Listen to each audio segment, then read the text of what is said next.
Hey guys, in this video, I want to talk to you about one of the #1 herbs for overall brain health.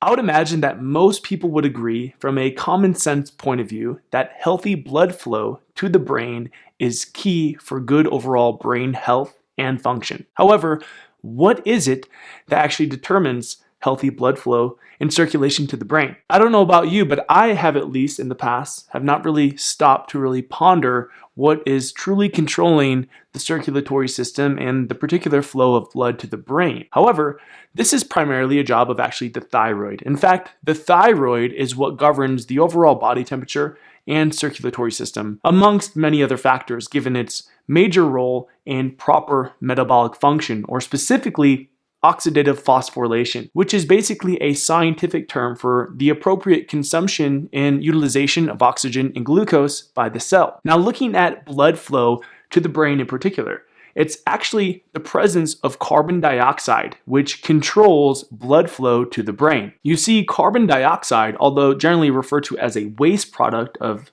the metabolism, is actually what's responsible for relaxing the smooth muscle wall and opening the capillaries, allowing for good blood flow not just to the brain but the whole body. Now, carbon dioxide, going back to that term, oxidative phosphorylation, is actually produced in proportion to the amount of glucose and oxygen being consumed and utilized by the cell.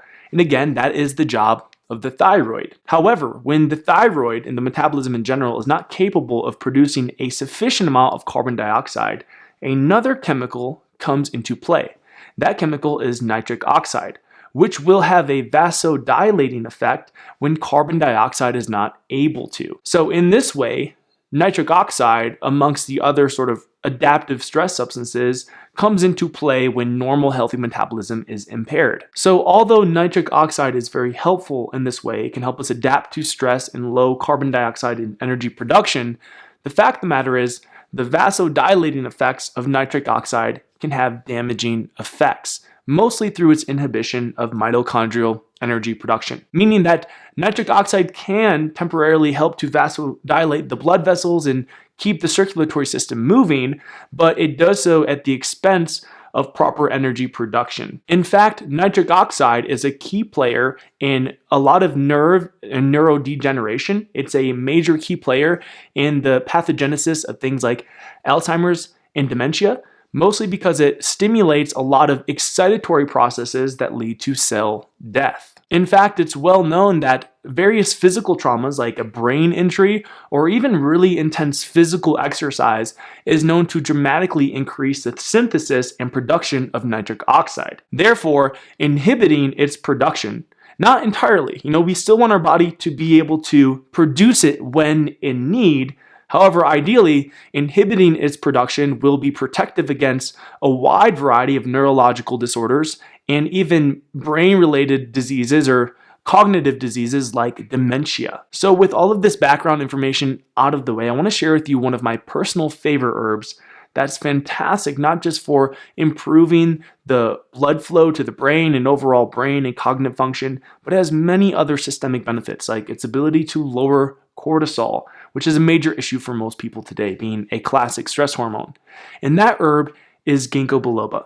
Now, I say this because Ginkgo biloba has a very unique benefit and ability, two in fact, which are particularly helpful to good brain health and the prevention of degenerative diseases of the brain like dementia, and that's its ability to inhibit nitric oxide synthesis and inhibit the formation or excess production of serotonin. Although nitric oxide in a more or less survival situation can vasodilate the blood vessels, over time, the nitric oxide can stimulate a lot of these excitatory cell processes and stimulate degenerative substances or inflammatory mediators like serotonin. And this can actually restrict the capillaries and lead to restricted blood flow to the brain. In fact, as I talk about in an earlier video on how to cure migraines and headaches, it's actually the excess production or chronic long-term production of nitric oxide and serotonin that can lead to chronic headaches and migraines by restricting blood flow to the brain. Fortunately, the herb Ginkgo biloba can help to inhibit the excess production of nitric oxide and serotonin, therefore protecting your brain from the degenerative effects of these substances. At the same time, can actually improve blood flow to the brain, which is one of Ginkgo biloba's more traditional benefits. If you hop online, you'll probably find that Ginkgo biloba is generally referred to people who want to improve their memory, their cognitive function, and overall brain health, and it's because of these mechanisms. It's anti-serotonin and anti-nitric oxide effects that actually gives it its beneficial effects to the brain. Now, from this point though, in addition to supplementing with Ginkgo biloba, I usually recommend that people also supplement with ashwagandha. And this is because combined, they have a very synergistic effect on the brain.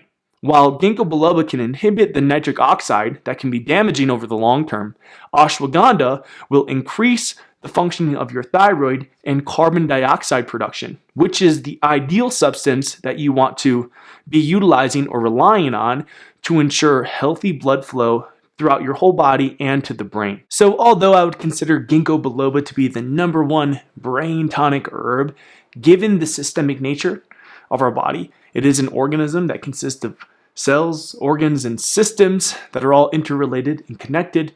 It would probably be helpful to supplement some ashwagandha in addition to the Ginkgo biloba to completely benefit the brain in all aspects. However, that's all I wanted to share with you guys in this video. If you've enjoyed it and found it helpful, be sure to give it a thumbs up. Subscribe to the YouTube channel if you haven't already. And of course, if you're interested in learning more or supplementing with either Ginkgo biloba or ashwagandha, be sure to visit our blog and our online tonic herb shop in the description box below.